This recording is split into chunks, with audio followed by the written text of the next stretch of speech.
so what I set out for, I really just want a bike that I can hop on, I can be super confident in, so that I can just trail ride without having to think about it.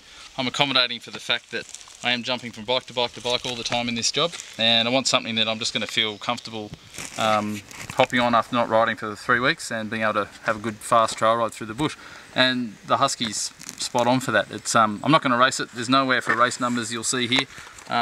It's not for that. It's purely to be the archetypal perfect trail bike. And because it's so stable, because it's got such an easy to use engine and it's great to ride, that's what I'm looking at. First thing I want to change was its looks. I quite like the angles and everything. It's just that the one solid colour I think looked a bit road bike and didn't really work for it.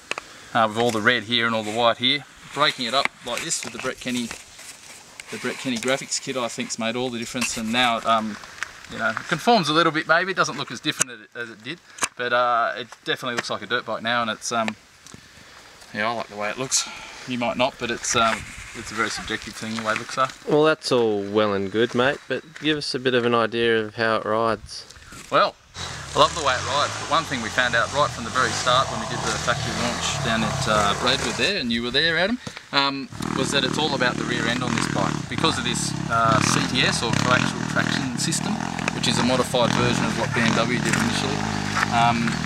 As you can see, the swing arm bolt goes straight through where the countershaft sprocket is. It changes the whole dimension. The bike actually sits up as you drive rather than squatting.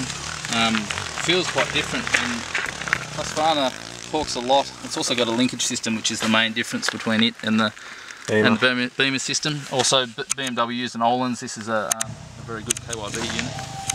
So basically it's a boxed in rear end that just drives straight. The thing is incredible over broken tree roots, bumps, snotty rocks, and that's what I ride a lot of. A lot of single trail I ride, and a lot of snotty stuff. I love it. Can't get enough snot. So this bike set itself up perfectly for that. This bike is all about putting power to the ground easy, isn't it? Yeah, just drive. It drives and drives and drives. And I find that the preload is really important. With a bum tank on it, the preload changes. With a full tank of fuel, you're going to get a different static sag to what you do with half a tank of fuel, and then once all the fuel's out of the bum tank and into the 2 litre fuel cell up the front here, it'll be different again. That could be a problem, except that I fitted a collar to it, which has it's an adjustable preload collar. Just remove the seat, as you saw before. Yeah. An 8mm T-bar down, and I can adjust it any way I want. Just like that? Just while you're putting your camera away, I've just put a half a turn of preload on. With the T-bar? With the T-bar. And this bike is really, it's all about the back end on this thing. If you get the back end right, everything else looks after itself. I just noticed then it wasn't quite as stable as it was previously, so half a turn of preload on, I reckon it'll let the back end do what it does really well, and that is keep the whole bike straight and driving over all this. It's really snotty here.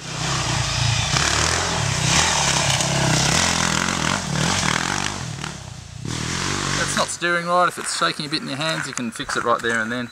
It's normally something you've got to do at home with 3 mates and a stand. You don't need to do it with this. For something with a lot of gadgets, it's still quite a no-fuss dirt bike, really, isn't it? It is, yeah. I mean, to look at it, it is intimidating for some people. There's all sorts of things on it which are very interesting. Like this acro here. How good is that standard? That's standard, yeah. It comes with the thing. I don't want anything louder than that. That's as loud as I'd like to go, and it's perfect. The bike's really responsive. It's made the bike a little bit lighter. If anything, I probably would want to lighten this bike up a bit.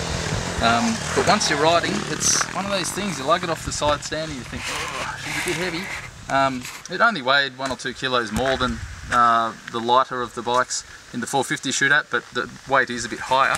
But as soon as you're on the pegs and riding, it just comes good. Yeah, it comes into its own. It's a stable ride.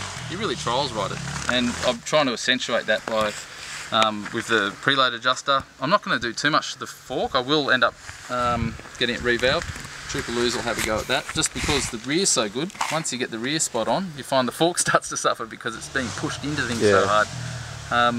But yeah, mate, it's a great stable bike with a really responsive, smooth engine, and I can run it flush and it can still handle big G-outs and hits, so I can ride it all day. I'd ride it all week, to be honest, and be happy. Yep.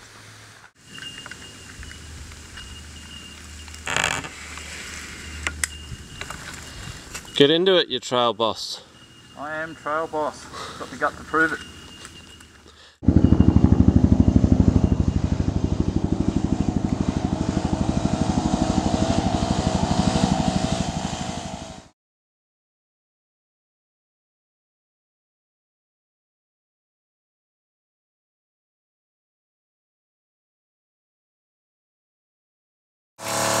course, it's going to get dirty in the back of it. Listen to that little puppy. Yeah.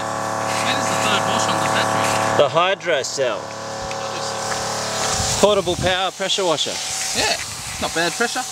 If it was a full mud ride, I don't think this would be happening, but just a good, you know, dust ride in an Australian summer to get some clean airs. Look at that. Mate, yeah, you could shower in it. It's not hot or anything, is it?